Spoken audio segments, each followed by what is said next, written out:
No one investigates like News 4. Tonight, the Buffalo police officer accused of kicking and slapping a suspect in this video has agreed to a plea deal.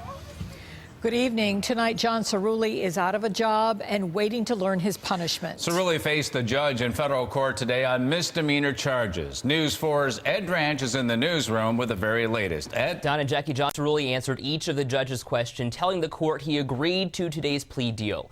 Under the deal, Cirulli admits he violated John Willett's civil rights, but he may not spend any time in prison. Mr. Cirulli, anything you want to say about the beating? Excuse me, please.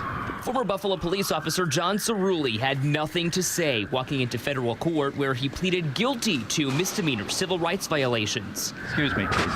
His attorney, Rod Personius, clearly did not want News 4 asking any question of his client, who hit and kicked John Willett while in handcuffs, as seen in this cell phone video recorded in April. He's a devoted father and a devoted husband.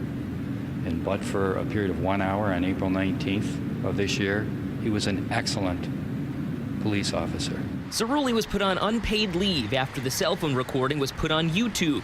He resigned from the department on Friday. John allowed his anger to get the best of him based on the behavior of that suspect both before and after he was taken into custody. It doesn't make what he did right. It was wrong. What we don't see in the cell phone video is Cirulli slapping Willett while he was handcuffed in the backseat of a police car. In court, Cirulli admitted that is in fact what happened.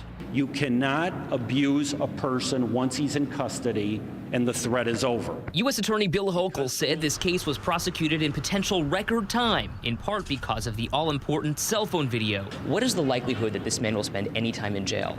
Well, the sentencing is always up to the federal district judge, and the judge will be guided first and foremost by the advisory sentencing guidelines. The judge has discretion to sentence wherever he feels is appropriate. So is it possible he won't spend any time in jail? It's certainly possible that no jail time sentence could be imposed, but it's also possible jail time would be imposed. Cirulli will be sentenced in September. He faces a year for each of the 2 counts he was convicted on today. Part of the sentence revolves around the possibility that Cirulli tried to get the witness's cell phone and thus the cell phone video, which could be considered obstruction of justice, but that remains to be seen. Live in the newsroom tonight, Ed Ranch, News 4 at 11.